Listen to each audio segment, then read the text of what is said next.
Nicodemos viveu no século I, foi um fariseu e contemporâneo de Jesus Cristo. Defendeu-o perante o Sinédrio e sepultou-o. Atribuem-lhe um evangelho apócrifo, outro chamado de Atos de Pilatos. Biografia. Membro do Sanhedrin, que quer dizer Sinédrio, em Israel, durante a vida de Jesus. Sanhedrin, o Supremo Conselho e a mais alta corte de justiça dos judeus em Jerusalém, que queria condenar Jesus. Todo membro do Sanhedrin ou Sinédrio que tivesse simpatia por Jesus era considerado pelos seus colegas um traidor. Mesmo sendo membro, Nicodemos tinha grande admiração por Jesus. E ele era um discípulo secreto de Jesus Cristo, encontrando-o à noite para evitar a fúria dos outros membros do Sanhedrin, e eventualmente falou para aquela corte que Jesus deveria ser ouvido.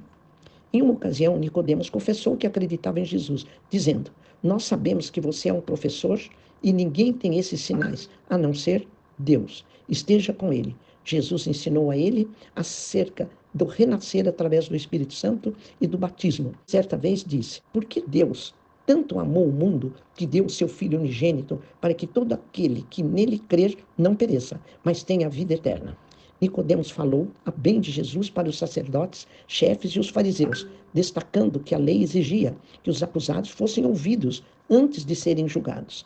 Teve o privilégio de, junto com São José de Arimateia, ele preparou o corpo de Jesus com babosa, mirra, enrolaram o corpo com pano de linho, com aroma de especiarias e o colocou no santo sepulcro.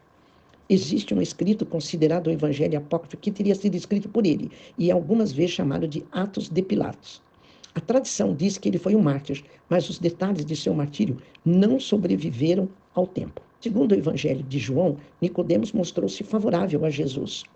Ele aparece 3 vezes nesse evangelho. Na primeira, visita Jesus uma noite para ouvir seus ensinamentos. Na segunda, afirma a lei relativa à detenção de Jesus durante a festa dos tabernáculos. A terceira, após a crucificação, ajuda José de Arimateia na preparação do cadáver de Jesus para o enterro. O debate com Jesus é a fonte comum de vários manifestantes do cristianismo contemporâneo, especificamente a frase descritiva do nascer de novo, utilizada para descrever a experiência de crer em Jesus como Salvador.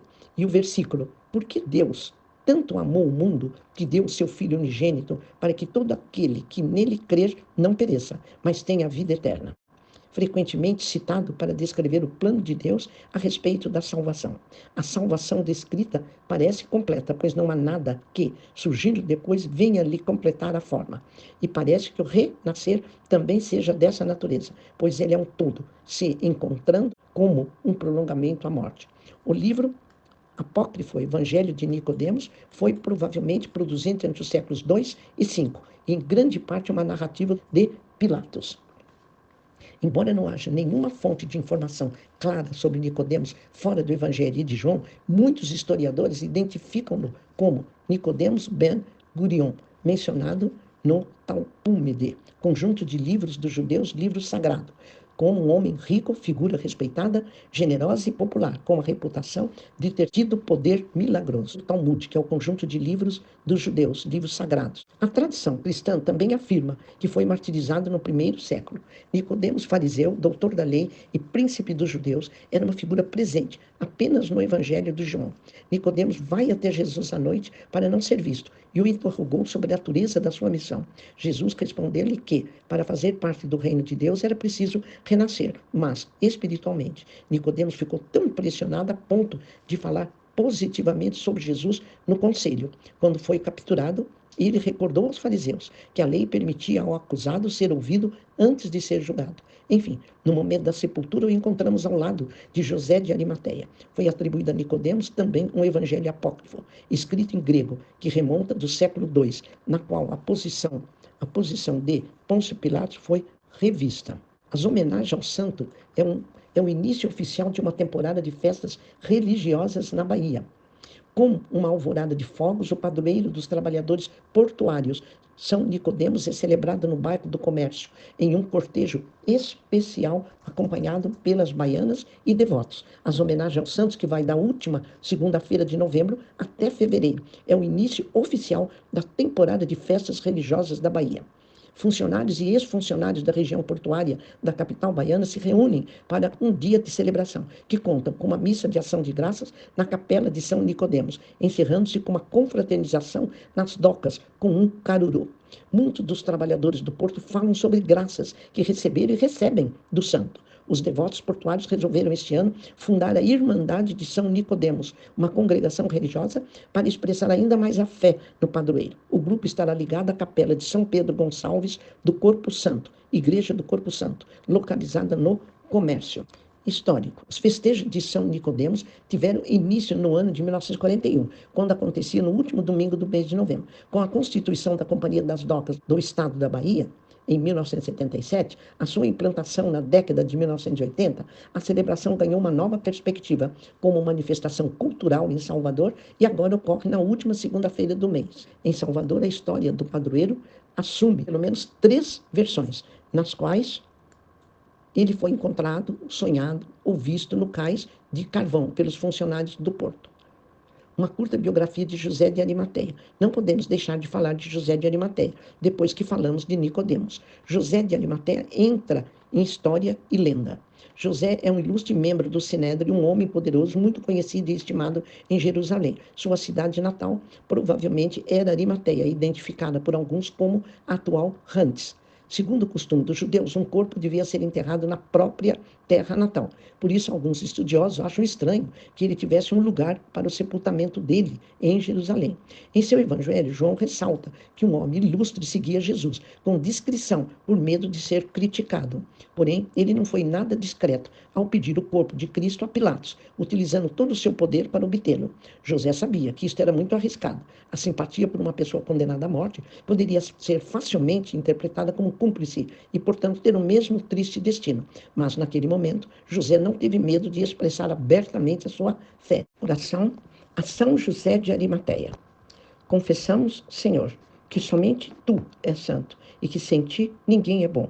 Pedimos humildemente que a intercessão de São José de Arimateia venha em nosso auxílio, para que nós, dos mistérios do terço, possamos ter a vossa proteção, para que de tal maneira que vivemos no mundo e que venhamos merecer alcançar a contemplação de sua glória, através de nosso Senhor Jesus Cristo, seu Filho. Amém. Oração do Papa Francisco a São José pelos relacionamentos. São José, vós que guardaste o vínculo com Maria e Jesus, ajudai-nos a cuidar das relações da nossa vida. Que ninguém experimente o sentimento de abandono que vem da solidão. Que cada um de nós se reconcilie com a própria história, com aquele que nos precederam e reconheça, inclusive, nos erros cometidos, o modo pelo qual a providência abriu o seu caminho e o mal não teve a última palavra. Mostrai-vos amigo para aqueles que mais lutam, e como apoiastes Maria e Jesus nos momentos difíceis, assim apoiai também a nós no nosso caminho. Ó São José, cuja proteção é tão grande, tão forte, tão imediata diante do trono de Deus, a vós confiamos todas as nossas intenções e desejos. Ajudai todos nós dos mistérios do terço, nossos familiares e principalmente nossos doentes. Querido São José, com a vossa poderosa intercessão, a obtermos todas as bênçãos espirituais, emocionais, físicas, por intercessão de vosso Filho adotivo, Jesus Cristo, nosso Senhor, de modo que, ao confiarmos aqui na terra ao vosso poder celestial, vos atribute o nosso agradecimento e homenagem. Ó São José, que acompanhaste Jesus e Maria em todas as viagens e que foste chamado de patrono de todos os viajantes, acompanhai-nos neste caminho que estamos prestes a fazer. Sede nosso amigo e protetor. Olhai por nós, observai-nos de todos os acidentes e perigos para a alma e o corpo. Auxiliai-nos em nosso cansaço e ajudai-nos a santificá-lo, oferecendo a Deus. Fazei-nos sempre cientes de que somos estrangeiros, peregrinos nesse mundo e que o céu é o nosso lar verdadeiro.